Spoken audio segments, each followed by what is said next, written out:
सांचौर जिला बचाओ संघर्ष समिति के बैनर तले आज चौथे दिन के अनशन और ऐतिहासिक महापड़ाव के अवसर पर तमाम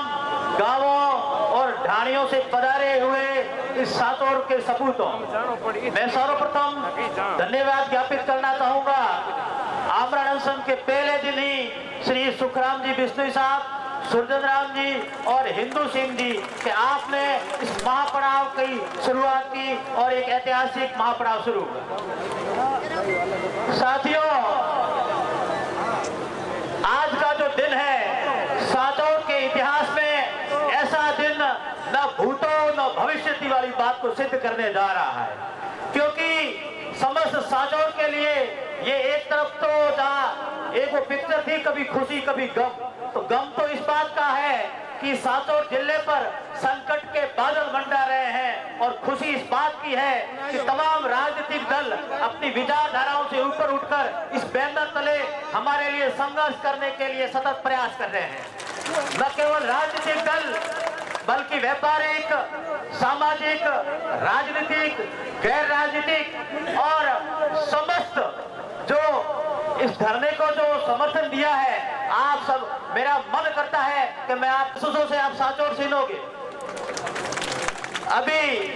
काफी दिनों से बात चल रही थी मेरे से पूर्व में सारी चीजें बता दी गई, किस तरीके के संकेत मिले एडीएम साहब से लेकर के एसपी साहब से लेकर के, और भारतीय जनता पार्टी के एक वरिष्ठ और एक जिम्मेदार और प्रदेश अध्यक्ष ने जिस तरीके का बयान दिया, वो बयान तो दुर्भाग्यपूर्ण था, लेकिन हमारे लिए वो सही था, क्योंकि हमें सजग होने का अवसर मिल गया। उस सजगता का फायदा ये रहा कि आज हम सब लाखों के रूप में यहाँ पर है, लाखों के रूप में। आप सोचिए, मैं भजनलाल सरकार से सिर्फ इतना कहना चाहूंगा, आप चिंता मत कीजिए, मेरी शब्दावली में कभी कहीं पर भी राजनीतिक पूर्वाग्रह से ग्रसित होकर मैं कहीं बात नहीं करूंगा।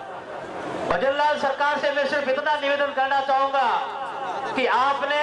सांचौर जिला हटाने के मात्र संकेत देने पर यह सांचौर का आक्रोश आपसे झेला नहीं जा रहा है। सोच लो, कल्पना कर दो, जिस दिन आपने नोटिफिकेशन जारी किया उस दिन क्या हालात होंगे, आप सोच नहीं सकते।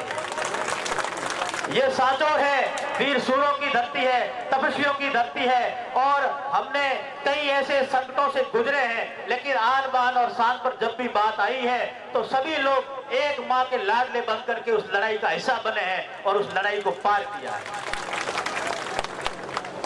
इनके पास में कहने को सिर्फ एक बात है कि बजट की कमी है। मैं धन्यवाद ज्ञापित करना चाहूंगा भगवान राम जी का कि आपने बिल्कुल सच्चे हृदय से अभी बात की, बिना किसी पार्टी का होकर आपने एक सच्चे सांचौरवासी होकर के अपने हृदय की बात की है, तो इसीलिए हम सबके ये लड़ाई पार पड़ेगी। इन्होंने कहा कि बजट की कमी है, मैं कहना चाहूंगा कि हमारा भामाशाह वर्ग और स्थानीय जो हमारे यहाँ पर जैन लॉबी है वो अपने आप में इतने सक्षम है कि हमें तो हमारे काम बता दो कि कौन सी बिल्डिंग बनानी है, आपको सालों में नहीं कुछ महीनों में बना करके तैयार करनी चाहिए।